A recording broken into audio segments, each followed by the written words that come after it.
Oh, shit.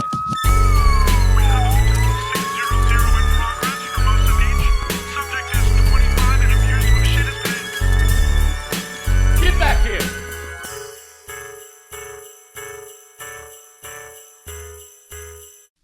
Is there anyone at all? All right, boys, we're rolling. It's all you. Welcome to Community Service Podcast. You forgot I'm in the a new name studio. I did. Forgot the name that of was your not own on purpose. podcast. Isn't that nuts? Oh, it's been happening to me like crazy Let lately. me just throw this phone down. I don't want it. Community Service in a new podcast. My beautiful, lovely producer, Christopher Lunn, is at home with his family. Let's just say he needs some prayers and some love right now. And but until then, we're in a new studio. Oh, Just kidding. baby. I love you, Chris. I wish you well. Today, I have on my very good friend, J.F. Harris, motherfucker. My motherfucking man. What's up, bro? There's no script to this, so we just go. Yeah. Start. That sounds Help great to me. No. This is so nice. This is crazy nice. I love it. I also, you know what else I also love? Your new hoodie. Oh, yeah. I'm rocking it. They got that new merch, dog. Put on a medium. Hang on. Wait for the back. Wait for the backy out of me. You wait. Showing off a lot of back, if you know what I mean. See that tiny little white ass? That's so funny. I love that the merch works so good for you. Is that it's crushing. It's so good. Well, I forgot to put my name on it. I fucked up. I even fucked up saying fucked up. Did you hear that? Yeah. Dope. Yeah, I remember when we were talking about it years ago. Yeah. When you things helped me so much. I want to say something. I forgot about that till right now. I knew I always loved this man. The first moment I met this guy at a okay restaurant show. Yeah, it wasn't that bad. It wasn't that bad. It was pretty fun, that show. It got a good steak out of it. Yeah. And I had just gone viral with the Laugh Factory and just gotten some fans. Everything was so brand new. And it was like within the first month or a couple of weeks. A couple weeks. And I didn't know what to do with any of it. I was like, I don't know what to do. I'm just so used to being a open micer host, and then all of a sudden you're like fan base. And then you're like, dude, hire an assistant to an agent or a manager, get some one-nighters, get some merch, get a website going, like you told me, get a podcast. I was like, yeah, you're right. And look, you got it going. And then I did all of that. Which is incredible. And I should have took the advice I gave you. Isn't that nuts? I just started doing all that stuff. Yeah, he gave me that advice 3 years ago. 3 years ago. Was that it? I feel like it might have been a little bit more just because of the fact that I feel like it was when I first moved to LA, which was like 5 years ago. Okay. Why was it then? Oh, or yeah, maybe I not. Still was working at Trader Joe's. Yeah, you're right. Yeah, you hadn't right. been fired yet. I had not been fired yet. It's all a blur of time. Like people keep track of dates and stuff. I'm like, sometime in the past, something happened. Yeah, and out here, it just all flies so quickly. Yeah, and that last year, does that even count? What the fuck was that? Where's the camera? What was that? I don't want to speak of it. My soul's doing pretty good now. Yeah. Where was your soul in a rough spot? It was very bad. Very bad. Did you go into a dark Did place? I tell you what I did? I started smoking the weed again. Oh, no. Relax, JF. Don't be like my mother. I didn't tell her yet. You got loosey-goosey with your sobriety. I sure did. How are you doing right now? Well, sometimes, I love it, and I feel much better. And, yeah, but there's some days I abuse it. I ain't going to lie to you. But there's some days where I use it correctly and like a medicine. Yeah. And those days are the best. But sometimes you just get to puffing, and you're just like, it's late at night. I did all my spots. Yeah, I can get a little toasty and watch some Gilmore Girls on Netflix. Take that back. Good laugh, sir. Good laugh. Yeah, you could speak into this too. You could be the voice of God, brother. Isaac. Yeah. Okay. There he is. And then now I'm already lost track of what we're talking about. Oh, don't worry about it. It's all right. It's just Mary Jane. Hey, if you ever need to talk, I will. It doesn't need to be about merch or comedy. I went to one meeting and of course just bawled my eyes out. Yeah. And then there was someone there that, you know, when there's always like the wrench in the spokes, you're just like, you don't get it, you know? Yeah. And then I made fun of that person, like a little joke, like, because they spoke right before me, and it was bad. I hate judge, but it was 99.9% of the room was just like, oh God, late, you know. Anyways, I took a shot at her, and it was so funny. I was like, it was a layup. You know when it's a layup? Yeah. And I was like, don't do it. I was like, the comic in me was like, just do it. The joke. And I did it, and it fucking crushed, bro. Because but then I felt bad. I was like, oh, I'm sorry. It's okay. And then I was like, and just cried. And then a close friend was like, call me. I'm not naming names. You know how it goes. I know how it goes. And then I called. I'm like, oh, yeah, I'm fine. And they're like, I know you're fine now, but it's where it leads. I'm like, well, I'm fine for a little while. Yeah. I know I need to probably get out of it. Like, I already knew, like, this is a visitation. And this is to not break and take headmans, which I refuse. Fuck you, pharmaceutical industry. Yeah, you got me once. Yeah, you're not going down. You don't want to go down that opioid alley.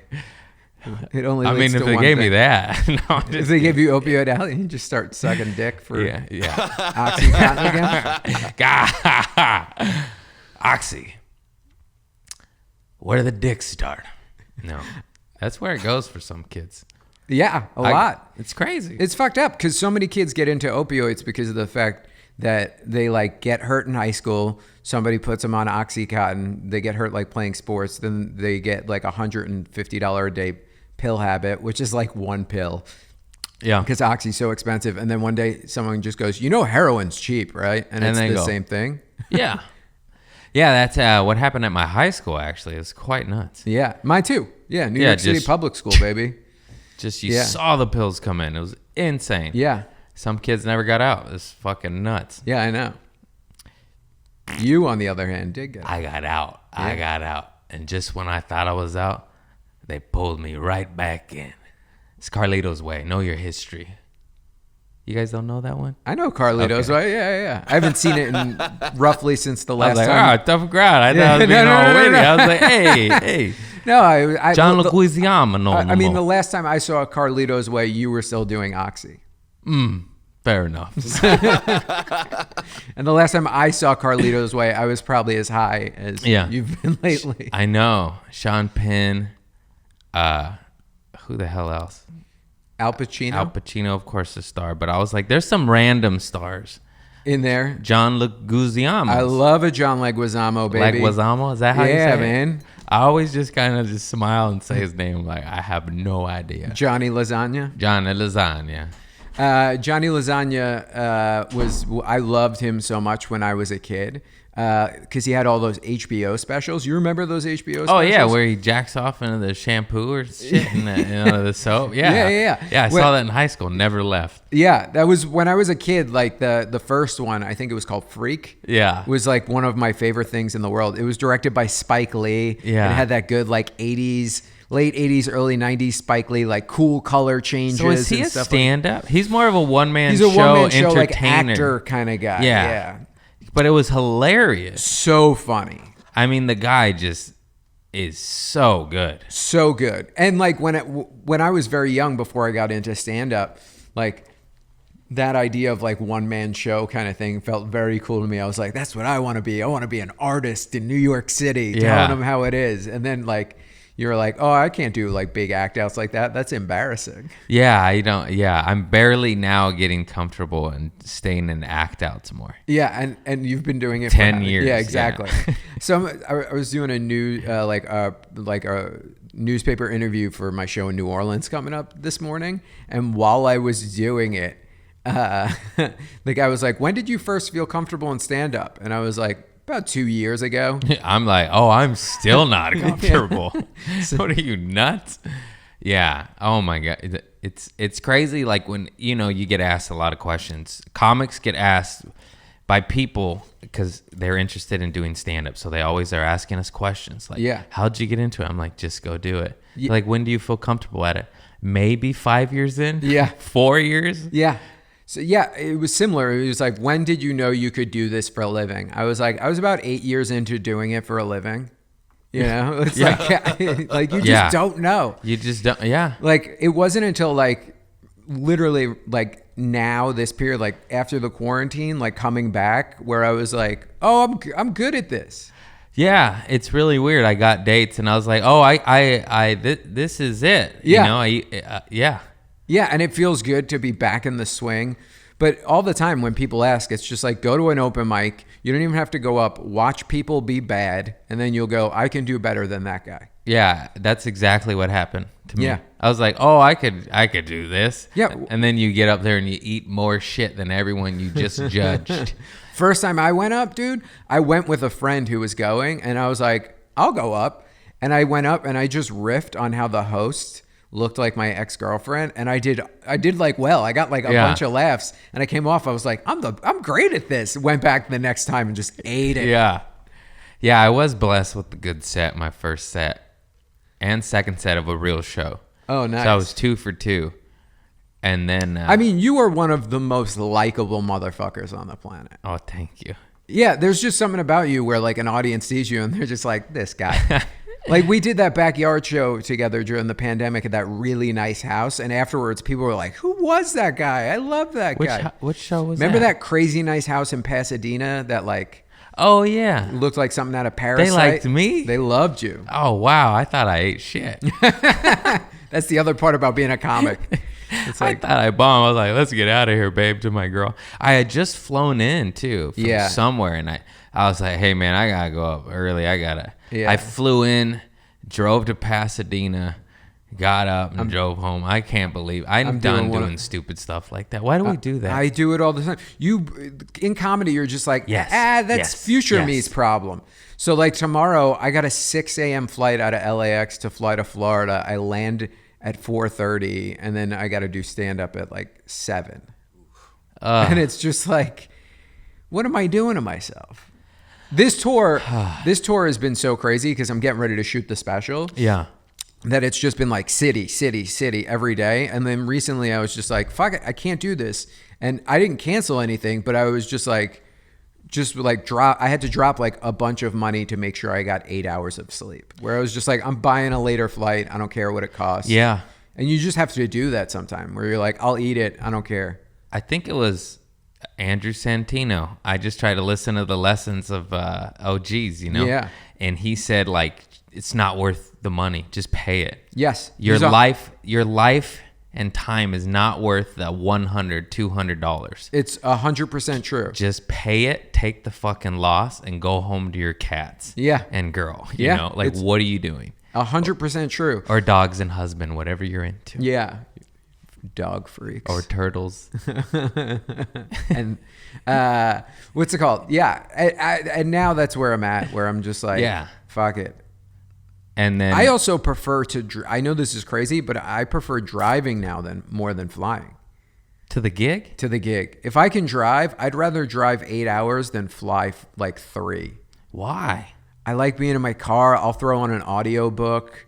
I like the open road. I can get up when I want to leave. You're right. I'm just imagining LA traffic, and that's not what most America is. It's wide open road. Wide open. Yeah, I drove from Florida to do American Comedy Company, and then from there I drove to do... Wait, from Florida to San Diego? To San Diego. Hey, that's more than 8 hours, bro. I know. That's true. That's a couple days. But then I drove up here. I did a couple gigs in LA. Then I drove to the Midwest. I did shows in Kansas City and Springfield. Then I drove to New York, did a bunch of spots in New York. Then I drove back down to Florida. You know, like, I've been doing a lot of that stuff. Because I got to load up a truck full of merch. Yeah, that's Bro, the other I've thing. been bringing a body bag of merch and just dumping it. That's great. Oh my God, I cannot believe. I haven't got in the shirt game yet. I'm about to get into the shirt game. Hoodies. That's where it's at. Everybody loves a hoodie. Nice. And I print on some expensive ass blanks, so the profit margin ain't so good, but that's for my people. Yeah, I did the same thing. I got pins with my little head on it. Yeah. And they're like $10 each because they cost me like. But if you don't do color, it's cheaper. All this color costs the gang more, you know? Yeah. Yeah. I'm doing one of my head and it's got a Post-it note on it, and it says my name and loser written out across Nice. it. Yeah. And then somebody just made a poster for my show in New Orleans in like a week or two. I didn't even know they were going to do it. It was just like a fan made a cool poster and then just tagged me in it for my New Orleans show. And it's me as the High Life lady, you know, the lady on the High Life bottle. Miller High Life, Yeah, right? yeah, the champagne of beers. Yeah. And they just made that and they just superimposed my face on the ladies. And the fan made shit the best. It's always cooler. It's always the best. You guys know what the fuck you're doing. It's because they know what we like, and they're just like, he'll like this. Yeah. And instead they took the beer out of my hand and put a microphone in it. Nice. Yeah. Nice. Hey, look at this production. He pulled up the whole cast. Oh, look at that. Carlito's Way. We got the whole... Oh, Luis Guzman. Who doesn't love... That's who it was. Luis Guzman. Man, that one scene in the pool, you know, he's in the bathroom. Yeah. Oh, shit. My favorite Luis Guzman performance is Boogie Nights. My favorite is Out of Sight with Jennifer Lopez and George Clooney. Oh, great He's movie. like, tell me how you do the magic. Remember when he's getting arrested? He's in handcuffs. He's like, just please. He's trying to like abduct a woman, right? Yeah. And then he's handcuffed going to prison. He's like, just tell me how the magic happens. You know, she's a magician's assistant. Oh my god, That might be one of my favorite Steven Soderbergh movies of all time. It's a great movie. I didn't even know he did it. Oh yeah, that was his big comeback. He did Sex, Lies, and Videotape, which is one of my all-time... I'm a big movie guy. Sex, Lies, and Videotape, one of my all-time favorite movies. And it's like the perfect movie to be like, if you want to know what it felt like before technology, like before cell phones and all that, watch Sex, Lies, and Videotape. And then Soderbergh had like... Traffic. Yeah, he had a period, we'll call it a period in the wilderness, where he made a couple of movies that did not go so hot. What were they? One was called Kafka, which was like... Great movie. You saw Kafka? No, yeah. I was going to be like, you're the one. And then he made Schizopolis, which was this weird movie that he kind of starred in that was like a He sketch did movie. Godless?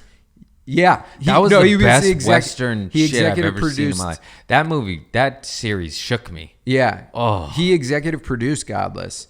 And then Tony...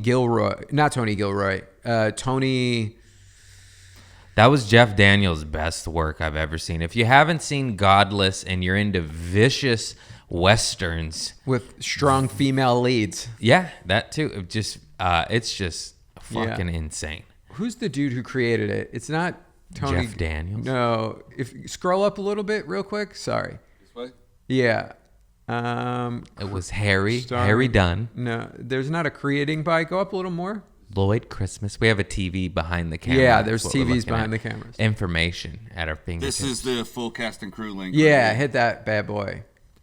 I think it's Tony Scott. No. Scott Frank. Scott Frank. Yeah. Scott Frank created it. That's two first names. I don't trust them. He's the guy who did Wolverine. He wrote Okay, out, I he love wrote him. he I take wrote it all out back. he wrote Out of Sight.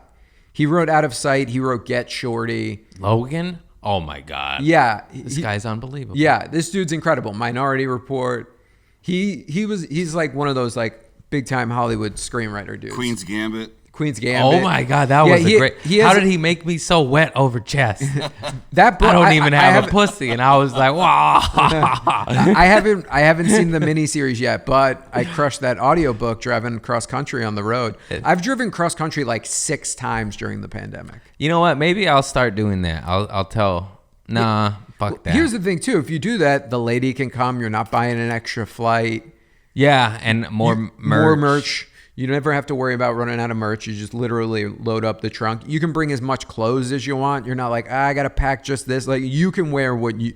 You don't have to do you know me. laundry at the hotel. I'm a clothes whore. Like, I love clothes, but I only bring extra underwear. smart One man. jeans. Always one jeans. One jean. Are you doing that in your car or a rental car? My car. I got a 2016 Toyota Prius, paid for, brand new, with dick jokes.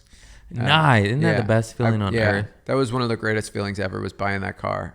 I have purchased every car I've ever owned outright. Yeah. They're just usually always about 15 years old. I had about... at heavy discount. Mine was new, and I had about a year and a half of payments, but I put the bulk of it down. I put like the big Nice. chunk, because I had one of them writing jobs at the time. I think that's yeah, I've talked about this before, but when just have moments of just happiness, I'm like, wow, I make money off stand up. It's crazy. It's a dream come true. Yeah, it's still so I can wild. still pinch myself. I know. We're not bragging, and also it took us a decade to get here. Yeah, for real. We're probably still barely breaking even from all the money we've spent. Getting ready for this special, half of the tour has just been like, well, I'm losing money tonight, but I'm making money tomorrow, so we'll see what happens. Yeah, it's quite nuts. You know, but it's worth it because I love it. I had this thought for the first time. I've been doing this comedy since I'm 20. I'm 38. I had this first thought last night as I was going to sleep for the first time, where it's like, oh, there's been people at their jobs the next day or like out with friends, and they've been like, oh, we went to a comedy show last night. This guy had a joke about this, and like retold somebody my joke. Yeah. I've never thought about that. Like after the show, like that's in people's heads now. Yeah, it's cool. I've never been like, I've had like people come up to me on the street and been like, oh my God, I love this joke of yours. But like, I've never thought like, oh, someone's going to go tell one of my jokes to somebody else. I don't know if I've thought about that possibly, and I just forgot, but it's a mind fuck. It's crazy. It's crazy. Yeah, because you'll get, texts from friends or DMs, tweets, Yeah. Especially in the beginning. I mean, I still talk about Trader Joe's a great deal on the road, but not so much in LA. Yeah. But in the beginning, that's all I talked about. And then everyone was like, I can't ever look at a Trader Joe's the same again. That's so funny. And I was like, I like that. It made me happy. You and Gary Goldman should release a split 7-inch of Trader Joe's of Trader Joe's jokes. I love Gary Goldman. Remember when he was tweeting like lessons from stand-up? Oh my God, it was the greatest thing ever. If you're a young comedian, go to Gary watch, Goldman's. Yeah, go to Gary Goldman's Twitter and Instagram and just go deep. Like good advice. Amazing advice. I was using that advice all the time. At every level too. Yeah, he's one of those, and he's like also one of the nicest people. Yeah. Like getting to like be on a show with him at like the Comedy Cellar or something, I'm always just like, Gary's in the room. And the other day I like he liked or like one of my videos, and you're just like, Gary Goldman liked a video of mine on Instagram. He's just one of those guys where, and I know he's it's a comics comic. He's very, very good. Yeah, man, that HBO special of his is so good. Yeah. Check it out. But not enough about Gary. Yeah. What about his special? Oh. Where's yours going? We don't know yet. I'm doing it. I'm doing the same thing. Oh, are you? Yeah. Nice. I'm doing mine with All Things Comedy, Bill Burr and Al Madrigal's company. Yeah. And Mike Bardolino, Mike runs the company. Oh, Billy's backing you again. That Billy boy's the best. He had you on his show on the Ringers. Yeah, he had me on the Ringers, on Comedy Central. Check it out. Changed my whole life. Yeah. Like things were going good. I was making a living as a comic. I was opening for a lot of famous people and stuff like that. But like, it was the thing that like, now I'm headlining. It like really, that got me courting. So like I was trying to get on court, like Late Night Forever. I had like a 5-year back and forth with one of the other late night shows. 5 year? Yeah. Hey, just have them on, asshole, whoever you are. 5 years, that's the ultimate. And then, but I learned, I will say this, I did learn how to do late night from it. You know what I mean? Like making those tapes happen. And so when I got the Burr thing, and then I messaged the late show people, and I was like, hey, I got this thing coming out I'm doing with Bill Burr. Can I come on and promote it when it comes out? And they were like, yeah, we like this set. So it like got me. It helped get me on the Late Late Show. And that gave me 2 TV credits, which like... Get you headlining gigs. Yeah, not as many as you would... I mean, it's helped with this tour a ton. So I'm doing like a lot of like the independent shit. Like I'm doing like some clubs and like full weekends, but like, like... We probably have very similar tours. I mean, This weekend I'm listed as a special event, which is awesome. It's a great club and they treat you well. Last weekend, it was hard to get a bottle of water. I mean, that's how it is. Like, sometimes where did shows in Chicago. It was a real struggle to get people out because of the pandemic and stuff like that. And then the next night I'm in Cleveland, where I've been going for years, and I'm at Hilarities, one of my favorite comedy clubs. And I sold a lot of tickets and we had a great show. it's just weird times too. Yeah, I haven't done hilarities. You hear that hilarity? I was supposed to. I was featuring I'll talk for to them. Bobby Lee, and then his dad died, and I was like, oh, I'm going home. Oh man, I was just texting with Bobby. He's in Hungary right now making a movie. Oh no shit. Yeah. Like right now I'm doing like that whole run of the South. Like, I was in New York with you when that happened. oh yeah, we were. Yeah, and I was We were hanging out at the Cellar, I think. And he right? texted me, and we I went- was like, "Of course, I love you, brother. I'm so sorry." Yeah. And then I was like, "Well, I'm going home and not to Ohio." Yeah. Bummer. Yeah. Rest in peace, Bobby's daddy. Yeah. May you rest in power. So even though crazy. I did Hey, not look, know you. that's the poster the person made. This. Isn't Wow. that cool? That is That's cool. for It's Good Comedy. So I'm doing a lot of these right now. Like You're there's in a dress. Yeah, I know. I got you know what's That's funny? interesting. That is how good my legs look. I do have great legs. It's very accurate. Good artist. Yeah, my middle isn't that thin, but we're shooting for it. I've lost 36 pounds. I know. You Yeah. did. Yeah. Good on you, Thanks, brother. buddy. Yeah. This pandemic absolutely ruined, debilitated, and killed some people, and then for others, it not was so much. It was really This- good for me. It was the thing. all these people coming out ripped and losing Oh, weight. I'm not and- ripped. I mean, my stomach. But still, you lost 36 pounds. Yeah. Come on, But dude. my stomach still looks like someone dropped a ball of pizza dough on a It's barber okay, shop man. floor It's okay. Everybody loves pizza. when it's cooked. They like the flat version of pizza. Well, So I'm about to go do like that run of the South. So I'm doing some shows in Florida. I'm shooting my special in St. Pete, Florida, which is right outside of Tampa on June 12th. And then I'm doing this like run in May. I'm doing like, oh shit, you're doing Tampa with me, right? I don't know. I got to talk to the club. Yeah. Cause I reached out to them, but I don't know what the deal is yet. I'm pretty sure I am. So I'm going Mobile, Alabama. I'm driving from Mobile, Alabama to Bryan, Texas. Then I'm doing Austin, Texas. Then I'm doing San Antonio. Then I'm doing Houston. Then I'm doing Lafayette. Then I'm doing Baton Rouge. And then I'm doing New Orleans. Then I'm doing Baton Rouge. And that's all in one run. Then I have a day to drive back. Then I fly to Raleigh, North Carolina for a night. My hometown. Yeah. Oh, great. Good nights. Great North club. Carolina. Oh, what the hell is that? Remember that one? What the hell is that?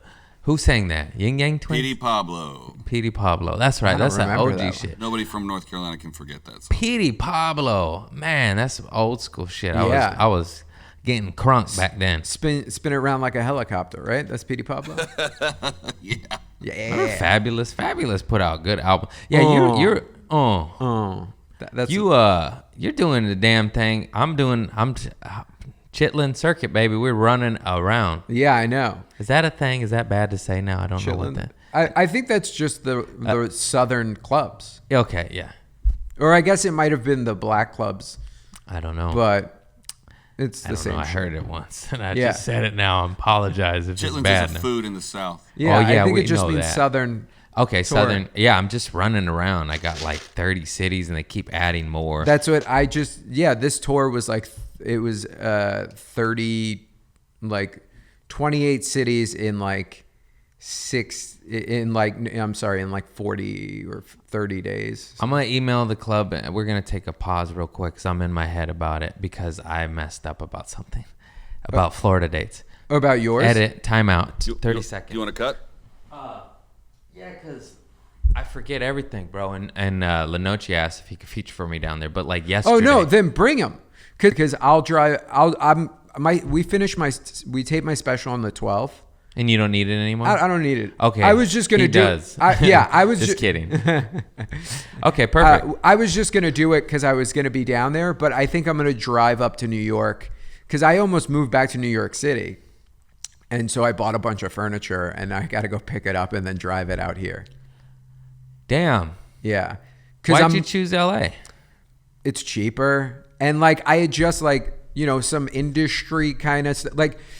You got on some shit. I got on some shit like I did that South by Southwest show at the Improv, and the people at the Improv are like, we would hate to see you move to New York. And like, I I was just starting to get like 2 or 3 spots a week at the Improv. I get more spots at the store now. I was getting spots at the Laugh Factory. How do I get back in? I was already in. Already in. I know. And things were just starting to like. Oh my God. I was getting multiple spots at all the clubs every week. And then the world shut down. I had like TV networks talking to me right before the shit went nuts. I had, comedy. I spit at COVID. That's what I did. I know.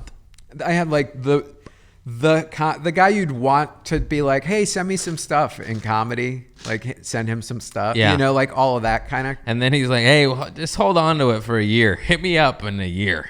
It was kind of that kind of. Yeah, I know. Thing. It's like, I don't even. Oh, whatever. I'll get back in. I don't. But you think it's gonna stop me? But I will say this, Craig. That break made me realize, and the coming back made me realize how much I love stand up and how much the other stuff that I thought was important isn't actually important. Where I was just like, I don't care about being famous. I don't care about having shit tons of money. I literally just need enough money where I can live comfortably. And if I can get like 100 fans in 60 cities and I can just go do rock clubs, that's fine. I don't need to be rich. That's enough to make like 80,000 a year, 70,000 a year and be able to live comfortably as a stand-up. Fuck yeah. Yeah. I'll put out an album every year or two or a special. Yeah, I want it all. You want the arena? Want it all. See, I got friends who tour arenas. I got friends who are crazy famous. That's not fun. No, not arenas. That's small theaters. I'd small like to theaters make it is small nice. theaters, please. Yeah, 1,200 seaters. Yeah, 1,200 to 3,000. Yeah, that is the sweet One spot. show. And water's in the green room for you. Instead of them being like, what the fuck do you want, Chris? You're the headliner. You want a water? What are you, some kind of prick? You know this is 7 cents to me, right? You got to pay half price for your chicken fingers. Oh my God, when they hit you with that, you're like, but I'm the headliner. You want to make me feel real bad about myself before I bring joy to the world or to this 100 people in Tulsa, Oklahoma. Oh, were you them binge shows? Yeah. Were they rough ones? The shows were awesome. The people were awesome. It was just a treatment from a manager there. No, I guess you don't really want to go back. Not really. Yeah. Yeah. Not when you're treated like that. Just a heads up, Oklahoma City has a really nice club called Brick City Comedy Club. Yeah, I'll do that one next time. Very friendly, very nice. And it's the same people who own Tacoma. Yeah, I'm Skyline. doing Tacoma. Yeah. Tacoma, Washington. I'm coming and I hear nothing but great That's things. How you treat comics like human beings. They have tons of candy in the green room. Oh, no. They pick you up. They drop you off. They're sweet as pie. One of the best comedy clubs I've ever performed at. I went there with Whitney Cummings, and Whitney had to fly back home because of the fires.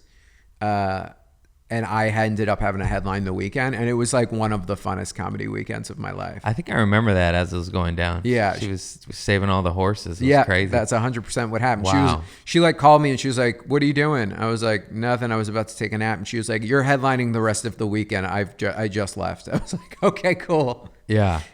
That's got to be the ultimate best and worst feeling ever, where you're like, wow, oh no. Like, well, it's that funny thing of like, I was like, great, I'm gonna go to the coffee shop right now and just like put together the headline set. Yeah. And you had to address it up top, I imagine. They like emailed everybody who was coming and was like, hey, just so you know, Whitney had to fly back because her house is about to catch on fire and she has to go like get her I'm horses sure out of everyone there. understood. There's probably one asshole that's like, what the fuck? Everyone was super cool about it, and they were like, you're getting a full refund for your ticket, but you can still come tonight for free. Oh my God. And so so the shows were still like almost everyone still came, so it was almost completely packed because people get babysitters, shit like that, and the audiences were phenomenal. Their late shows, though, I will tell you this, are some of the funnest, drunkest, party, crazy crowds I've ever had. At Hilarities? No, at Tacoma. Oh, Tacoma. Okay. Yeah. Sorry, I got confused which one we're talking about. Hilarities. I mean, Tacoma. Well, I'm coming. I forgot which date, but it's on my website, CraigConant.com. Yeah. I have Spokane, Tacoma, and Laugh, Seattle. I'm doing a Pacific Northwest run, and Portland, Helium. Oh, shit. Wait a minute. It might be I don't remember. And that might not be I announced yet. forgot. I think it might have just been discussed. Can you pull up my? Yeah, there you go. I don't remember. Click tour, full schedule. I love sir. that Portland Helium is one Look of at my this. all-time. Oh, look at your nice new website. I'm Oh, in you're going to Appleton. Appleton? You're going to Skyline? I love it. And it's more Royersford. It's not Philadelphia. My bad, Soul Joel's. New York, Baltimore. Oh, that's cool. You're doing. I know Soul Joel. Soul Joel used to do like stand-up competition shows at a totally different loony bin on Staten Island, New York, where I'm from. And me and like Mark Norman used to go do these competitions and stuff like that. They were like crazy. Keep going. So Looney Bin had a location in New York? Totally different people. This one was Okay. like mob run, or not mob run. They were run by a guy who happened to also have a vegetable You took me business. I got Nashville. Zany's, what's up? Oh, June 29th. nice. Tampa, June 27th. You got to tell Lucy I said what's up. Is that the bottom of it? Zany's. She's my favorite. Portland, there it is. There it Helium. is. I got it. I Yeah. got it. Because sometimes you talk with them and then sometimes they disappear. Yeah. And I don't remember which, Oh, you're doing like the one-nighter run. You're doing one night here, one night there. Yeah. one night only. You better come get some. You're hustling. El Paso. That's going to be depressing. I've never done that comic Just kidding. strip. I can't wait to come to Texas. I just Oh, remember I wanted Vegas, to go to Greg, Mexico Harris. so bad. And it's Juarez and they say don't go. Oh, really? Yeah. I I'm waiting for the day where it's like during this pandemic, some comic had to go, fuck it, I'm just opening up a club in like somewhere beautiful in Mexico or something like a resort town. Someone has to do had it. to have There's a done it. dude from the Comedy Cellar Someone named Ray just who has one did in that. Aruba. I feel like Jared Goldstein, this good comic, good buddy of mine, just did some shows in Hawaii or I don't remember. Someone just told me this. Yeah, I was just thinking to myself, like, I got to get those don't tell guys to set up a Hawaii don't tell, and I'll just go do that. Yeah. Don't tell. There you go. Kyle. Those guys are the best. I just did those Don't Tell San Francisco shows. Mwah. Yeah, Don't Cole, tell them the Cole setup. Garrett always hooks me up. I do So good. the Orange County ones. Yeah, I love them. And where else? Oh, I'm hoping to go doing like because COVID fucked up. I was supposed to go to Australia. I had to cancel the day of. I was headed to the airport and like Did you headline or to go headline to do. I was doing Perth, Melbourne, Sydney. you had an Australia run? I had an Australia run set up, and it was 3 weeks at like the comic strip, the comedy store, and the comics lounge and the comedy lounge. That's amazing. Yeah, and we had to cancel. It was my second canceled Australia tour, which sucked. But I'm gonna make it happen in 2022. I bought tickets to go to Tokyo, and I'm going to Tokyo, and then I'm just gonna stay over there and do an Asia run. I booked shows in Hong Kong again. What? Sorry, that's how my brain works. But what was that pizza joint you took me? That was the best pizza I've ever had. What was it called? Scars? Did we go Scars. Did we go to Scars? Yeah, and it was kind of like hood. Like it Yeah. Scars, you have the best pizza I've ever had in my life. Boom. Oh, there's your dates, bro. He's got you. Oh no, that's Don't Tell, baby. Okay. Those guys are the best. I love them. Those are me.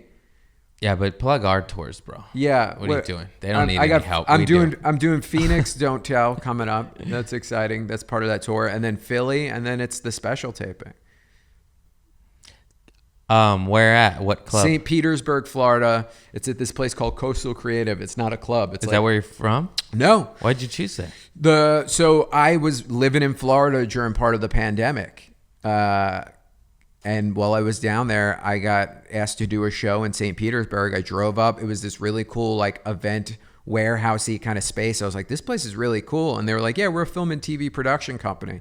And I was like, man, this place is really neat. And he goes, yeah, wouldn't it be cool if somebody shot a special here? And I was like, it would be cool. And then that's how And it that's happened? kind of how it started to snowball. Like, we were already planning on shooting it, but we were going to shoot it in Salt Lake City. And then this company was like, we'd love to get involved. We'd love to help out. We'd love to put in equity in the special. Synchronicity, baby. Yeah. Look at that. Yeah.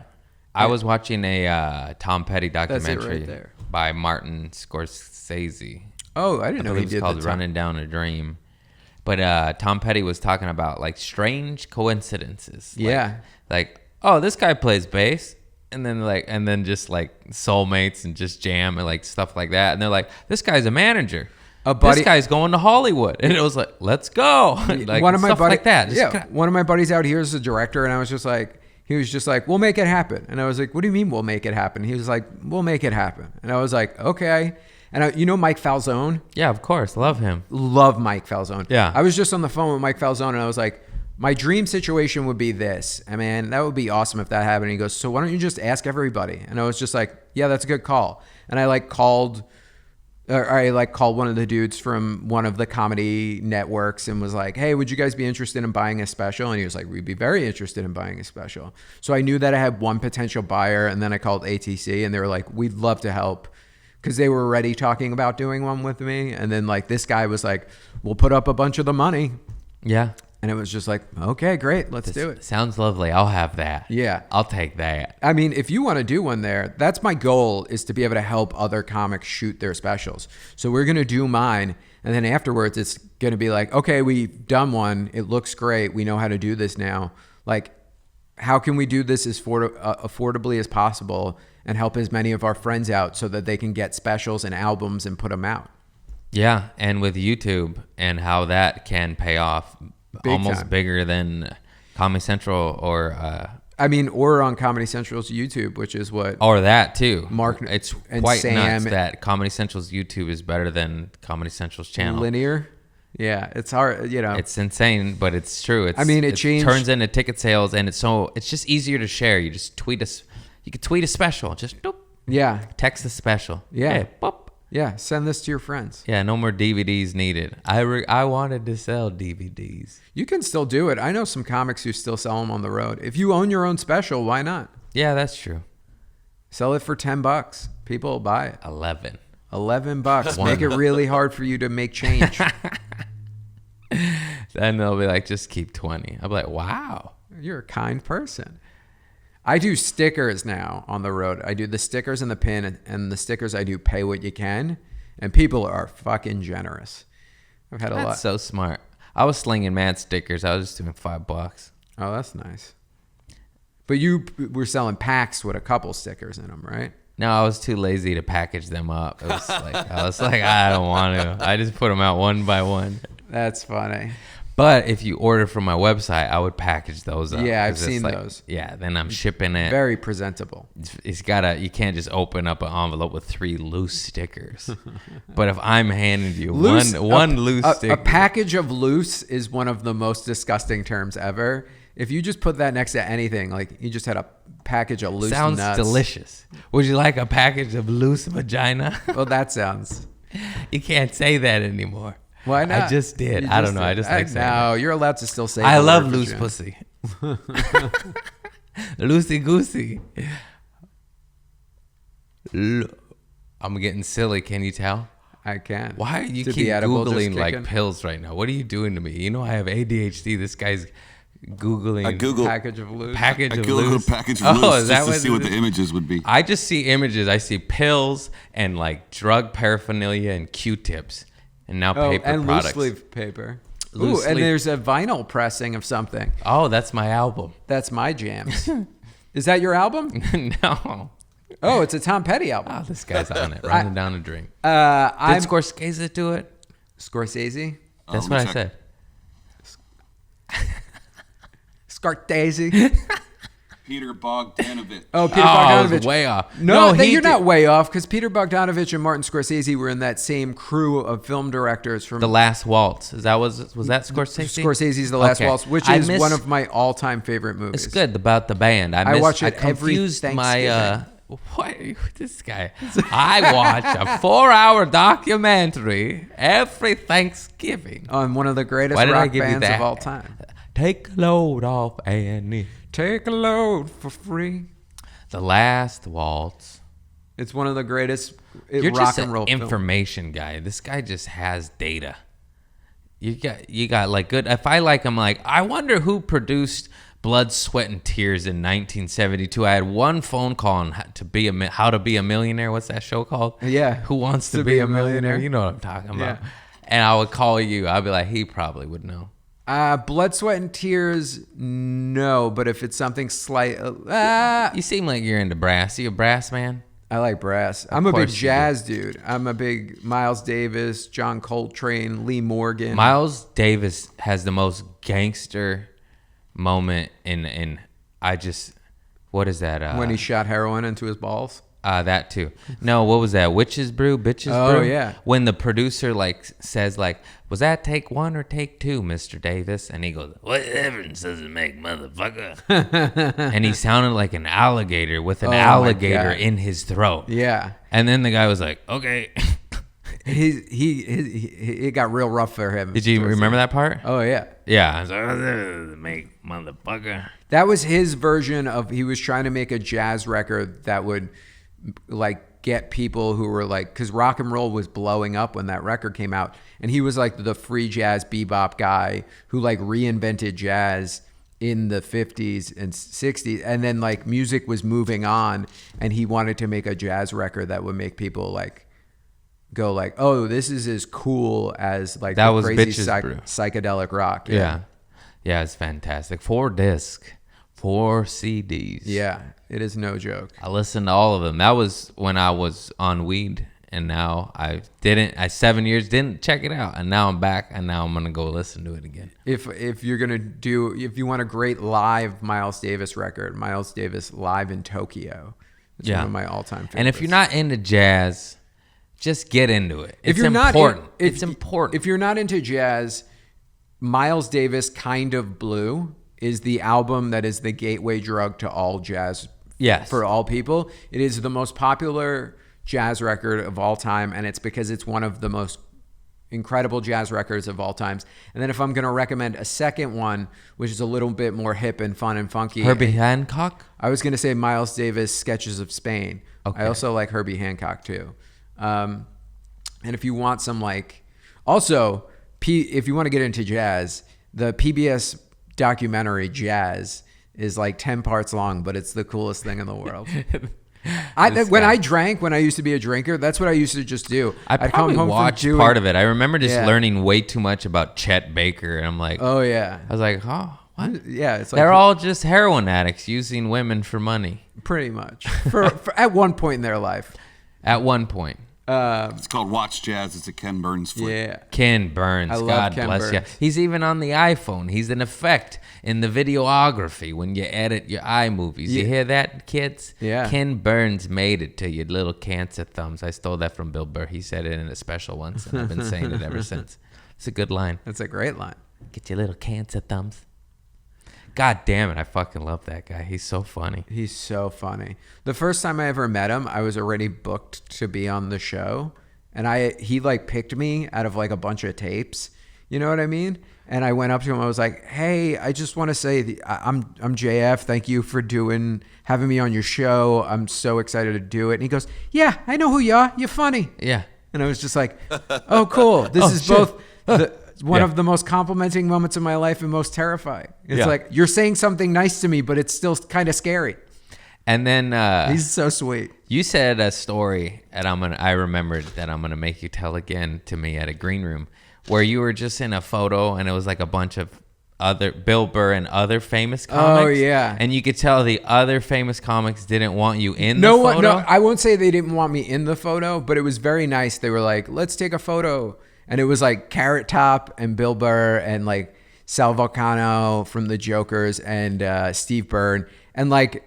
You know, like I'm low man on the totem pole in that one. I'm the only one who hasn't been able to sell out a theater, you know? And Bill was like, come on, we're taking a photo. Yeah. And he like pulled me into the photo to make sure I was in the photo, which I thought was very sweet. Yeah, that's just the kind of guy he is. Yeah, he was like, yeah, it doesn't have to. He's like, oh, you're a comic. I don't care what level you are. You're going to be in the comic photo. That's how I think you should treat every other comedian. And that's how I try to treat every comic who opens for me. You know what I mean? I try to do hey, we're on the road. Let's go get coffee. I'll buy you lunch and let's talk about your act. Like that's but then some of the comics, you're like, you are a dark cloud of negativity. You stay away. Well, that's when you stay you go, I got to work out. It's been rough. I got to go to sleep. Last coffee I got with you made me want to kill myself. So I'm going to sleep in tomorrow. Sleep in. I I got sick. You had some rough openers on the road recently? No. I actually have been very lucky. And I can't think of any horrible experience. I've just some newer comics, but everyone's nice. Yeah, everyone's nice. One guy I already talked about. Oh, there it is. Yeah, look, is that me cut? That's me cut out of the photo. Oh my God, that's so funny. Okay, speaking of that, I have a similar story. I have it on mine though, where I'm in the photo. That's funny. That's me cut out of it on Reddit. That's so funny. Somebody on Reddit cut me on a Bill Burr Reddit thing, cut me out of the photo. Are you on Sal's side or Carrot Top side? I was on Sal's side. Dude, that's so funny. That's so funny. That was like one of the funnest nights ever. We were just all in Vegas. We all went and saw Elton John. Oh my God. Yeah, of course. Yeah. And then we sat around and smoked cigars and talked about me, Bill, and Carrot Top talked about isn't it crazy of all the amazing, like you've been on Bill Burr's Comedy Central presents The Ringers, but going to Elton John and hanging out with comics was probably way more fun than that was one of the funnest. Like, it was just like a boys' weekend. Bill was playing the Link. Carrot Top had the night off too. He has like a residency there, and it was like me, Sal, Steve Byrne, Joe Gatto from the Impractical Jokers, Chris DiStefano. There was just like a bunch of us. Yeah, it was just like a great guys' weekend. So I have a photo. I mean, I don't even know which photo it was because I never was in it. But I was just standing against the wall at the Comedy Store. But it was like heavy hitters, Yeah. I don't even know who it was, but it was like Rogan, Diaz, just Comedy Store paid regulars. But I was standing next to them, and then Troy Conrad's the best. He's a great photographer, and I don't even know when this was, bro. Anyways, I was next to them, and then he went to take a photo, and I was like, oh, I'll get out. But then I was like, you're already here. It was just weird, and I panicked. I was like, I'm just going to stay here, and then maybe I'll be in the photo. Because I was like, if I stay, it's kind of weird. I'm not in their echelon. And if I leave, I'm a bitch, though. I felt like, I was like, I'll just stand here. That's one of the funny things. Long story short, I wasn't in the photo. That's funny. You weren't in the photo. No. I think like a pinky was in it. That's funny. I have in that back hallway, sometimes you're just in there and you just end up like, there's one, I remember like there was one of me, David Spade, and Whitney. And we were just like standing around bullshitting. And then like Whitney reposted it and I like reposted it from her. And then like people in my girlfriend at the time's family were freaking out because I was in a photo with David Spade. Yeah, it's crazy. Like, oh my God! You're like, well, yeah. When we're at the store, we're just hanging out. Yeah, it's coworkers, man. It's fucking bananas. Yeah. There's who is it? Keith Johnson is in Dave Chappelle's headshot photo. Because Dave Chappelle's a G like that too. I believe it was Troy was taking the Fish Islands photo of Dave Chappelle, and he had the whole hallway lined up. And then someone said like he went like someone said, should we clear the hallway so it's just you? He's like, no, it's these comics, these people, Yeah, and it's like Dean and Del Rey and Keith. Yeah, I love Troy. Troy took a bunch of really nice photos at that Bill Burr thing too. Oh look, there's Punky. It's her birthday. Happy birthday, Punky. Or it was the other day. Congrats on SNL. Man, she's been killing it on there. I'm so happy for her. She's one of the nicest people, too. She did that Burr thing with me. We filmed the same night. It was awesome. Love you, Punky. She is so fucking funny. She is. Crazy thing about Punky is during the protest on Fairfax and over there when they were first day, they were popping off. And you met at Pan Pacific Park, remember? Yeah. And I almost just climbed up this backstop to a baseball field. And because I saw people stand up there, and I was like, I'll go stand up there. But I went by myself. I was like, no, I don't know them up there. I'll grow up. You've done that your whole life. Like, you don't need to do that. It's not your shit, Yeah. And then come to find out, I watched Punky stories later, and it was her up there. Oh, no and I would have shit. climbed up and been like, Punky? And I regret that. I mean, I was like, fuck, I could have stumbled upon you on the top of a baseball backstop during a protest.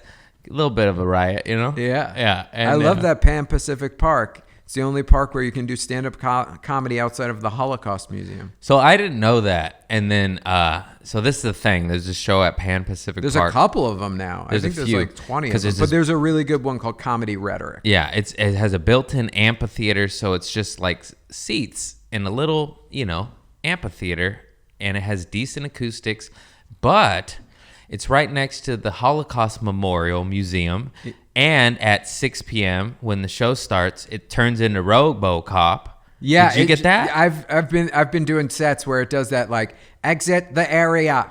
Yeah, exit. I got heckled by Holocaust RoboCop security. Yeah, and I was like, "What's that?" And I was like, and they told me, and I was like, "Oh, I don't know what to say to that." Yeah. And I was like, "Well, all right, maybe I'm not gonna do these park shows anymore." I mean, for me, that was like one of the best ones when things started to reopen, because they were getting like 60 to 100 people at it, and they were letting me do it like almost every week. And I like right after like things, there was that 6-week window where we could do the Comedy Store through the glass window. Oh God, every night. I did it. Oh yeah, I was doing it 5-6 nights a week. I loved it. I mean, nuts. This guy's too positive. You're in literally comedy prison. You're performing through a plexiglass. I will say this. I loved it in the sense of like, I hadn't seen any of my friends for 7 months. Okay, and well, yeah, 5 but nights that's a still week, not... I could sit in the back patio of the Comedy Store, bullshit with other comics. I had just gone through a breakup, so I was writing. Yeah, I remember chopping it up with you. Yeah. We both did the window. Yeah, remember? I remember you're living out of your garage. Yeah, that's probably when you booked me for your house show at the. Yeah, 100%. And I was just like constantly writing new shit and doing stand up through the window at the store. And it was 5 nights of the week, and 2 nights of the week it would be terrible. One night it would be one night it would be like, that was okay. And then one night it was like, that was great. And when you were able to get them and like not kill, but like do really well through a glass window, and you're doing new jokes, there was like, you felt like He-Man. You were like, I am the master of the universe. I did good once, and it wasn't enough. I was doing it enough that I kind of like learned how to do it. I don't want to learn that skill. That shouldn't be there should never be like, okay, you get decent at stand-up. Now we want you to perform to people facing the opposite direction, talking to their friends, enjoying drinks on a patio through a fucking plexiglass window and with writing on it. Yeah, and you can only hear them half of the time if the mic's pointed correctly. Yeah. No, thank you. That should... I know. You know what, man, though? I will say that was like one of the funnest periods of my life. I was living in that garage. I was like going for 2-hour walks every day during the pandemic. And then like me, you, Laura Bites, Stephen Fury, and a handful of other like comics would just be out on the back patio every night, just doing it at the store. Were you in the room when Fury was just eating shit? Oh my God. Oh no, that was Jessica Michelle Singleton. Fury, I love you and you're a great comic, but I watched you die at that window and we were cracking up. Who was I with? Probably Laura, because Laura was there every night. Yeah. And we were just cackling. He was just bailing on every joke. He's like, "Oh, what's the point?" And nobody's listening to me. That's a good Fury too, because his cadence is so funny. Handicat. Oh, funny comic. Check him out. He's been on the pod. I was on his pod. I don't know if he messed up. It hasn't came out yet. The World of Drugs. Yeah, I'm sure it's dropping soon. Okay. What did you stack? 50 episodes, Fury? You're a beast, man. You guys see what he does on his birthday on his Instagram? Yeah, he gets Venmos for drinks. How drunk he gets. Yeah, I sent Smart him. Man. I've sent him money for the past baby. 2 years in a row. It. He also has this great move to stop himself from over drinking. He stays with he makes them bring him limes, and he puts them on the cup. And when the cup is completely filled with limes, he can't drink anymore. He physically can't drink anymore, and then he's not allowed to drink anymore. How many drinks is that? I don't know. Probably like 8 or 9, knowing him. He likes to drink. He's a partier, that Fury. Me and him are going to, when I move back out here in July, we're going to start a podcast together. It's going to be called The Not Brothers Brothers, because everyone thinks we look alike. Oh, yeah? Yeah. That's so funny. Yeah, and he'll be sipping, and you'll try to guide him to the light. Yeah. And I'll try to bring him back to the weed. to the dark side. Steven's never going to get off the weed. No, that's fine. That's fine. Weed saves your life, unless it ruins your life. I'm pro legal marijuana as a sober person. I think it should be legal. I think it's way less dangerous than fucking drinking. Absolutely.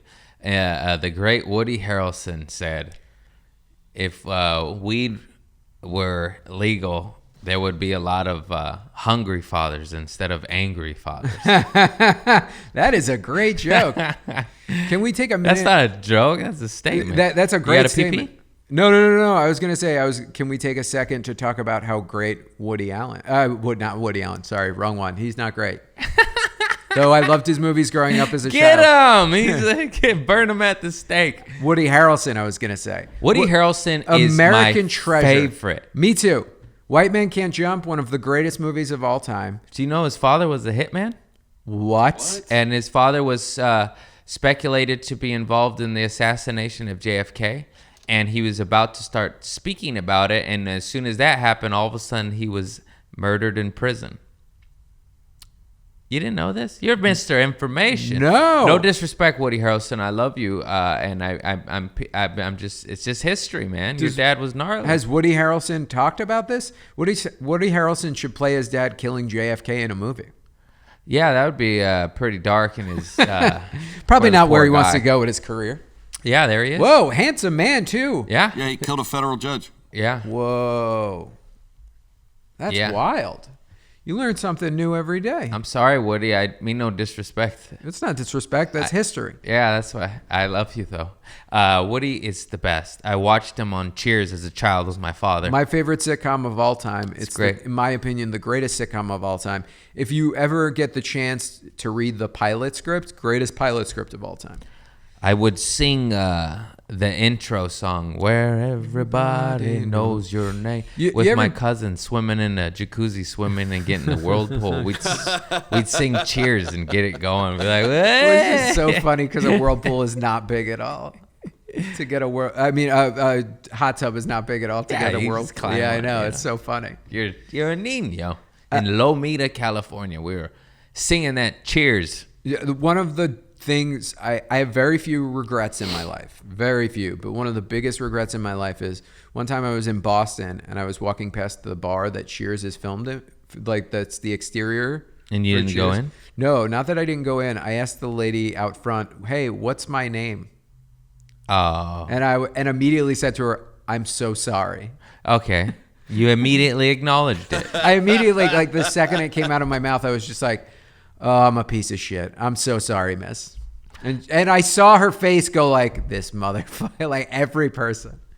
Yeah, it's when the audience member goes, "Oh, you're a comic or a human being? Tell me a joke." You did that, and then and I have had that happen. Tell me a joke. Oh, that's bad, isn't it? And then I'm like, yeah, it's kind of the worst. They're like, oh, I'm so sorry, and it actually made me laugh wholeheartedly, and it totally switched it. Yeah, from like, God damn it. Yeah. Do you have a go-to for that? Man walks into a bar, says "ow." Oh. I do like street jokes. I usually say no. Or sometimes I go, I don't know. If I'm in a bad mood, I go, fuck. Just like, no. And sometimes I'll give them one. I'll say, why do bunnies not make noise when they have sex? Why? Because they have cotton balls. That's pretty good. I love You can't hear them slapping, Cotton balls. I love a good street joke. I told that on stage for some weird reason. I think I've done it twice in 10 years. And that shit murdered. Wait, you wrote that? I didn't write it. I heard it when I was 9 years old on the playground, and it never left my brain. Oh, man. And I've said it twice on stage where it just kind of, when shit like it just enters your brain. You're like, fuck it, I'll say that. It's funny. I say I didn't write it though. That's so funny. I know one or two other comics who tell right at the end of their act on the road. I've seen where they're like, okay, I don't want you to go out of here and try to tell my jokes because you're gonna fuck them up. So I'm gonna give you a joke that you can go to the office and tell on Monday, and then they tell a street joke. Yeah.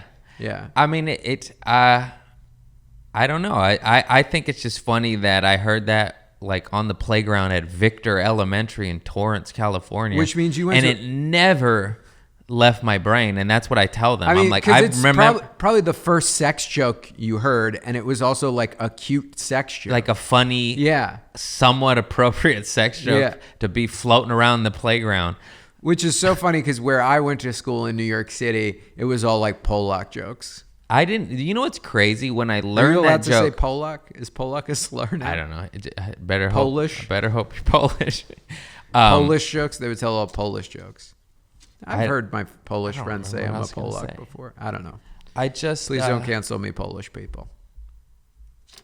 They get you. They get you.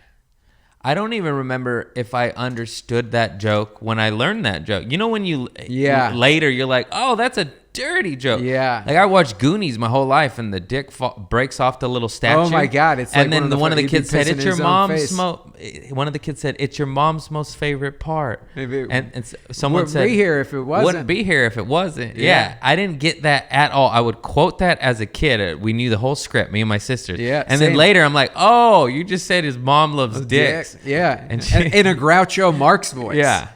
And it's so weird. And now it hits even harder. Yeah. Okay. That's one of my all-time favorite movies. Has that clock been there the whole time? It has been there the whole time. How long have we been rolling? We've been rolling An hour. An hour 50 and mi- 6 minutes. Oh, an hour Okay, and 6. Perfect. I watch most. I of like this. how you have a clock that's a foot and a half by 8 inches, and I just barely still. Oh yeah, that I makes stole it from a Epix comedy special that I worked on in August. Beautiful. Nice. You hear that, Epics? It's too late. Ain't Production getting that shut shit down. back. The director gave it to me. Oh, Was that sound all- cooler when you? Was that all those cool half hours they did? It was Unprotected Sets 2. Yeah. Here's the thing. Big shout out for some Unprotected Sets people. Mike Vecchione did one. Yep. Kyrie Shabazz did one. Kyrie's hilarious. Kyrie's one of my all-time favorite people. We did the Ringers together. Amy Miller did one, and Chelsea Cook did one. And 20, I know. 20 other. I folks. know 20 other Amy comics. So- and Chelsea. Those are just the only 4 people. I don't know know. the first two. You don't know Kyrie Shabazz? Dude, Probably. Oh man, Kyrie Shabazz is hysterical. Is he He's in got New a York? No, he's here. He's Is he new to here? I think he's been here a little bit, maybe like a year or two. He was a Bay Area guy who moved down. Big dude. He's like really big guy. I don't think I've ever worked with him. Can you Oh pull him my up? God, he is one of the funniest motherfuckers. You know when you That's not him. that's not him. There's two Kyrie Shabazz. Type in Kyrie Shabazz comedian. Yep. I love this dude. He's originally from Cleveland, started in the Bay Area. I'm not spelling Kyrie the right way. It's K. I'm dyslexic. Take away the E, the 2 E's. There you go. yes, That's Y. it with the Y. Yeah, there he is on the Ringers. There he is on the Tonight Show. That dude.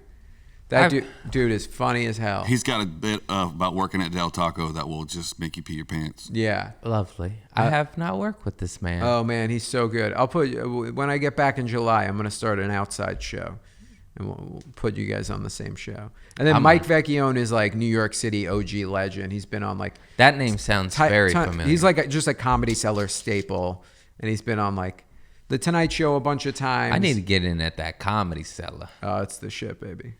Oh yeah, I know that guy. Yeah, yeah. He was in King of Staten Island. Yeah. Hey. I love him. So funny. He gave me one of the, you know how comics sometimes when you're like, people pass on little pieces of comedy advice that they've heard or like little things that they Yeah, like. I love it. I love it. Fly Mike- on the wall, baby. I listen. Mike Vecchione gave me one of the best ones ever, which was a Jerry Seinfeld one, which is live like a monk, train like an athlete. I just felt like that was good. Live in peace and solitude. Like keep it really simple every day, but when you're like doing your stand up, treat it like you're going to run a marathon, like train for it. I don't train. I just give it all I got, which I guess is that. Yeah. I'm just like, I just want to make these people But you laugh. Yeah, but you sit down, you write, you do shit like that. No? Kind of wing it up there. Just kind of wing it. From the hip, boys. I don't want to do homework. I hate homework. What am I going to write notes down? Yeah. Yeah, you're probably right. I should do that. I'm doing myself a disservice. Son of a Especially if bitch. you're going to start smoking weed again. Yeah, it's very hard. I had to write my set list down.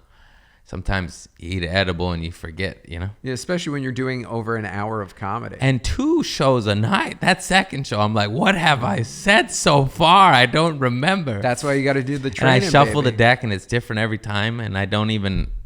It's very, very... I make it way harder than I don't need to shuffle make the it. deck. I shuffle it for no reason at all. I shuffle it. it- often messes me up. I shuffle in the short sets. Yeah, But short when set. I'm doing an hour 10 and 10, minutes, an I hour could and shuffle. 20. I could shuffle all day. Doing 50 minutes, 2 shows a night. Some Yeah. of these suckers are making me do 3, and I'm like, oh, by the third one, I'll be like, I don't know. On a I third, don't know what I have said. Every comedian has done the, have I said this before during the third show? I've repeated 3. a joke twice in a row before on a 3-show Saturday. I repeated a joke twice in a row, 2 times now, and it doesn't hurt any less. I go, oh, I said that, didn't I? And they go, yeah. I'm like, whew. Oh, it's hot up here. They get it. Oh, sorry about that, San Antonio. LOL? No, the Rock Box. Oh, nice. I'm doing the Blind Tiger, which is the, I'm supposed to be doing LOL and it's a nice time. Houston Improv soon. Kevin, who manages LOL in San Antonio, great guy. Yeah, he came to my show at the Rock Box. Oh, nice. See, that's what I mean. Like, you know, That's what I said. I was like, wow, that was really nice of you, man. he's the best. Like, same thing. Sam at Hilarities in Cleveland, the best. Like, there's just those Lucy Zanies in Yeah, Nashville. some of the these best. clubs just treat you like family. It's the best experience ever. And I say all the time, it's like if I ever get to the point where I'm doing theaters, what is that face? I'm Is gonna that be for the like, then Looney there's Bin? the others. So, for the audio listeners, at that timestamp, you might want to watch the video. Craig's having a small seizure. That's because some of them treat you so good, nice. Oh, and and it then doesn't others, you're take like, much. what? Did I kill your stepson? Did I kill someone in Did your I run family? over your dog? Did I do something bad to you? What happened? And it's just they hate, which is weird because if you hate comedy, maybe don't work at a comedy club. Yeah, I don't know. I can't tell you. I don't run and own the joint. I just know some managers and owners and operators treat you very, very, very well, and some treat you very, very bad. And I can't wait to not have to go back to the bad ones. You're just like, I know that nope. feeling. I know that You were feeling. man. awful to me. You were horrendous. Not only were you not even decent to me, you were negative. Yeah. You made me feel bad about myself while I'm visiting a strange place. I'm a visitor in your home, essentially. Yeah. You made me feel real awful. Yeah. I'm just going to say it because I can't even say. What had happened was in Tulsa, Oklahoma. By the way, the shows and the audience and the people were fucking amazing. Nice. That's what sucks. The shows and the people were awesome. Yeah. But the treatment from the management was so bad. Yeah. To where I was going to my merch. You know how you go Yeah. to get a T-shirt Yeah. of merch out of your suitcase to Yeah. hold on stage to sell your merch? Yeah. I was back there where I had been selling. This is the last night. Wednesday to Saturday, 2 shows Saturday. This is right before I'm about to take the stage. I go to my suitcase and I get out the merch and then I put it on my shoulder. I go to the corner, the dark corner, and I'm waiting to go on. I'm right about to go on. And the manager comes up to me and she goes, the show's going on, so I can't really hear it. You hear the laughter. Yeah, you know? through the... And she said something like in my ear, quietly, like, loony bin shirt, and what I had heard was, would you like a loony bin shirt? And I said, yes, I would love one. Thank you so much. I'll take a large. And then she said, no, did you take a loony bin shirt? And I was like, what? I was like, oh no, this is my merch. I hold it on stage so I could sell more merch. And then she walked away and I was like, oh, she just accused me of stealing a T-shirt. A $2 T-shirt. A $2 T-shirt 2 minutes before I'm going to the stage. And as it dawned on me what happened, I, of course, just go. And I'm like, oh, my God. Yeah. I thought I was getting a gift. And then I go to her at the bar, and there was several employees there. And I was like, I realized what happened, and I was passive-aggressive. I was like, yeah, I'll take a shirt. I would love a large, please, Yeah. I really appreciate that. And she's like, no. And I was like, oh, what do you mean? And she's like, shirts are $10. I was like, oh, so you were accusing me of stealing a shirt? And she's like, that's not what I said. I was like, well, then what did you say? What did you say? And then she's like, and she just wouldn't answer me. And then I had to go perform for an hour. And how was that? And I was so angry and in my head, time. and I still did the damn job. And I didn't address it. I just plowed through. But for 30 minutes of 50 minutes, I was thinking about what just happened. And then after that, I think she realized she fucked up because she was very apologetic to me, and this and that. And then even her staff, the ones that witnessed it, they all apologized on her behalf. They're like, I'm so sorry. Our manager, they called her a bitch. They said, I'm sorry, our manager is a bitch. Out of her own staff's mouth. That's crazy. And to me, and I was just like, damn. Like, and I did well. Like, we had packed shows. Everyone's had good shows, good openers, Mike and Joe, and we were all selling merch. It was a good goddamn time. Other than the treatment, before that, she made it very hard for us to get waters before our performance. It was all weird. It's like I had to have a talk with her on how, like, to give me water and how to not accuse me of being a thief. Those were the conversations I had with the management at Tulsa Looney Bin. And normally I don't like to throw shade like this, but it just really rubbed me the wrong way, you know? Yeah. And I was like, fuck it. Yeah. I don't want to go back. So there it is. Alyssa, you're the only reason I am not coming back to Tulsa Looney Bin. Wow, went full blast. Name it I didn't all. give her last name. Yeah. But she knows who she is. The staff knows who she is. And there's one other person. I don't know who it was, but there's one rat there. Because the rat said, Craig, the headliner's grabbing a shirt. Yeah, I was grabbing my own fucking shirt out of my own suitcase in the corner that I've been the whole weekend selling my merch. So it wasn't like I was doing anything out of character, you know? Yeah. Like, I'd been back there 3 or 4 nights prior. So Just I got one rat your own and shit. a dumb fuck. Yeah, I said it. I don't give a fuck. The audience is your fire. I'm sorry to my fans. Take that up with the management at the Looney Bin. Now they're going to be getting messages. It's unreal. And Well, I I mean, cut to this weekend. They're like, what would you like in the green room when you arrive? Yeah. And I'm like, just water. Yeah. That's all I need. That's all I ever need, water. Yeah, it's funny as a comic who doesn't drink on the road. They're just like, you just want water? Water. Yeah. It's like, Water. yeah, I'm easy. I Just might water. get some. If you have a salad, I might get a that. case of this. A case of cheap water. Yeah. $4. I'm good the whole weekend. That's all I need. It's not cheap water. You take Fucking plastic. Yeah, so that's what I dealt with this weekend. And I was like, that's so unfortunate because minus her treating me like a piece of shit, it was fucking awesome. Yeah. It was awesome. I've never been to Tulsa, Oklahoma. I had a fucking blast. Yeah, cool town. Yeah. What you guys get into? Not much. Oh, we saw Mortal Kombat. To be honest, we got real high and just laughed, just cackled. We just, we had a blast. We're just cackling like dumb high school, just too high. Yeah. Just too high. We did a fire, drinking kombuchas. Nice. A fire. Yeah, they put you up at a house. Woo. No. There's some comedy condos. Very nice. Very nice. That one, Not, not so nice. much. Zany's nice comedy condo. I won't speak of the house as I did of the management because Yeah. the house didn't do me wrong like that. Yeah. But let's just say, if it wasn't for the 2 gentlemen I was staying with and the silly goose time we had, I would have opted up to a hotel. Yeah. I'm trying to think what other. Nice house though, just needs a little lipstick and rouge, just a little remodel. Yeah.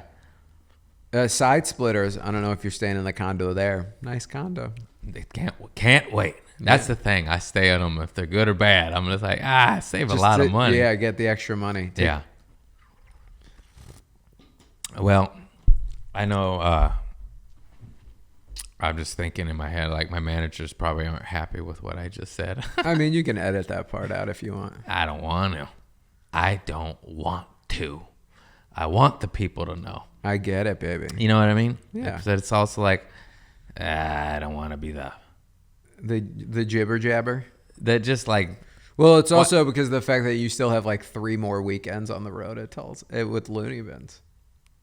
yeah. Well, but maybe Hope the manager gets the memo to not accuse me of being a thief. And gives me a water. To be fair, though, I got nothing. I look like a thief? No. You know what's funny? After the weekend, I almost stole one out of spite. I was like, you know what? That would've I'm been going to the just move. fucking take one. And then I just couldn't even do it. Well, here's the thing. I was like, You would have been stealing it to not wear it. Yeah, that's the thing, too. I like collecting all the club shirts, and I wear them on to work out on podcasts. Yeah, that's what I do, too. So you should have given me one, and it would have been free publicity and promotion. Instead, I slander you for poor treatment as a human being. What's your favorite one? If you had to pick Punchline hoodie, because they're the only club that has given me a hoodie. Oh, that's nice. Denver Comedy Works gives you a hoodie. Nice. And I had one, and I lost it in a move. I guess Brody Stevens' Comedy Store shirt from his funeral, actually, I take that back. That's not a comedy club shirt, but it was given to me by the Comedy Store, and it was... so that one, I almost don't like wearing it because I want to make it last as long as possible. Yeah. I should have took 2. The Comedy Cellar does a gay pride one for the fest, and that's a cool one. So it's like the Cellar logo, but it's a rainbow. All right, we're gonna get to the nitty gritty because I know we both have a lot of things to do. I gotta go drop off a modem at the Spectrum store today. I gotta drop off Driving on Mushy's clip to a friend so they can edit like a commercial for ads. Coming in hot, baby. I'm getting professional. Anyways, you know how I roll. I don't know if you remember or not, but towards the end of my podcast, there's just a couple questions. Let's do it. I do not remember. Any bad event that made you a better person? Yeah, the drinking from 13 to 29 or my marriage. Yeah. Those things that got you sober? Got sober and got divorced. 2 greatest things that ever happened to me. Nice. And then the great human equalizer, when have you shit your pants in adulthood? I haven't shit my pants in adulthood. Oh, come on. You drink a lot of coffee. I drink a lot of coffee, which is crazy. But recently, while driving cross country in Albuquerque, New Mexico, I had to take a shit in a garbage bag in the woods. That's pretty good. Yeah. Plastic or paper? It was plastic. It was also a clear plastic bag, not the one you want to be doing. Produce or double handle? It was like a normal clear because I had a small garbage can in my house, so it was one of those. And I brought it just as like for extra trash in my car. It was a place that I stayed that was called Pack Out, and I don't know shit about camping. It literally means you have to take your shit out with you. You can't leave shit in the woods. Did you bury it or take it with you? I took it with me. I actually put it in. I took the clear bag, put it inside of a Trader Joe's bag, and then dropped it. Paper. Nice. Yeah. Oh man. So it was a double bagged Duke in the middle of the woods in Albuquerque. Well, New that's Mexico. not something you want to spill. Yeah. Yeah, I shit in a bag when I was a kid. I was maybe like 11 or 12. I remember one of my childhood friends, his mom took a shower before the beach, and she said, does anyone need to use the bathroom? I didn't know she took like 45-minute showers, dude. And also it just was like, why are you getting ready to go to the beach? And now that I say this story, I remember this though, because that you don't forget when you shit in a bag. No. And then I waited and it just hit, and I was like, oh no. I was like, it's getting there, man. I don't think I'm gonna make it. I was like, what do I do? And then I think he was helpful. I was like, give me a bag. I'm gonna go shit in a bag in your garage. And then I went in his garage and I just shit in a bag. Yeah. And wiped with paper towels and just threw it in the dumpster. Yeah, and then it's weird. Got to be weird when you're shitting in a bag in a garage. You're just looking around and it's like old sawdust and tools. You're and like, it also this is the wasn't shit my your family garage. doesn't- And I was like, God. And then I was like, is my friend gonna come peeking in so he can make fun of me forever? Craig shit in the garage. And he was a G about it. He didn't bug me. I just shit in a bag. Yeah. He wasn't like me because I would have went like, garage shitter. Oh my God, I remember those locks that didn't work, and anyone would take a shit and would be like, and open the door as I walk by every time. I remember struggling to hide their balls while they close. Yeah. In Chicago, the worst thing, one of the things I don't miss about drinking is having to shit in a dive bar, because half of the time dive bar bathrooms don't have stalls on the door. So it's like enough people. He said it backwards. Enough people dyslexic don't have too, bro. don't have stalls doors on the stalls. Yeah. Let's put it this way: enough people in the city of Chicago have seen my balls to start a pickup basketball team. Yeah. I remember shitting with no doors. It's the worst. There's nothing worse than it. It's the worst. Yeah. Hey. And you're just like, and if you're in there, you're drunk, it's a situation, you gotta go. After like 15 or 20 PBRs, Yeah. you don't have many options. You're like, oh, this is happening. Yeah. No, you just shit. You shit at bars. I've told this story before, but it was a long time ago, so we'll bring it back. This might be one of the more epic poop fails I've done in my life. It was my sister's Cynthia's birthday, and we ate at this Moroccan restaurant. I believe it's called Baba Ganoush in San Pedro, California. And it was very, very, very early on. I think this would have been my third or fourth comedy show ever. Oh, shit. And I was supposed to eat dinner and perform at this bar Crimson around the corner on the street where they got You know what's funny? bars. Every word that's like a detail word in it could be poop related too. It's like Baba Ganoush, Crimson. Crimson Tide. And then I leave the restaurant and there's no performance. It gets canceled. And I don't know if it's the restaurant, my poor eating habits, I was drinking and drugging at that time, or the nerves of what was supposed to be a show. But you also chase the dinner with a Moroccan coffee. Yeah, probably. And then I park by Crimson because I wanted to walk by before the restaurant. So I'm going to my car and I just go like, oh no, and it's happening in the next 2 minutes with or without a toilet, you know? Yeah. And I'm just like, okay. And then I was like, the bar I was supposed to perform at. Okay. And I go in and I'm just like, there's like 2 people at the bar and a bartender. And I'm like, oh no. And I just sprint towards the bathroom, you know, not sprint, but just walk fast. Walking with purpose. No questions. You can't deny me. This is happening. So I'm doing it because I'm going to shit the floor. So I get in and there's 2 bathrooms. There's the men's and the women's.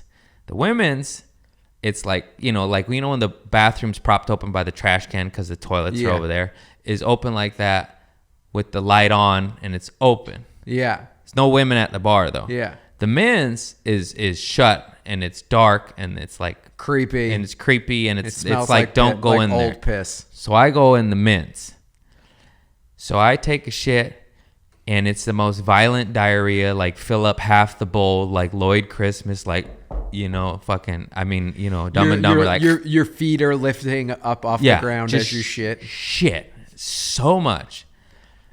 And then I go to flush and I'm in darkness, by the way. I'm shitting in the dark. That's how you know it's bad, when you don't even take the time to turn on the lights when you have to shit. And then I flush and then you just hear it. Blip, blip. You just hear it go up and then you hear it and then you hear it splatter. No. And I'm like, oh no. And I overflow and there's just shit everywhere. And I'm walking away, obviously. Yeah. And then I just walked out and I just shit the bar and just left it. And I feel real bad, as you could tell from my laughter. Did you ever? You should have sent that bartender an edible arrangements as a sorry. I used to be a bartender. I used to be a bartender, and what year it was. People would piss into beer bottles and leave the piss-filled beer bottles on top of the toilet. Why? Because people are evil. Not all people. You know what? I've done that so many times. You son of a bitch.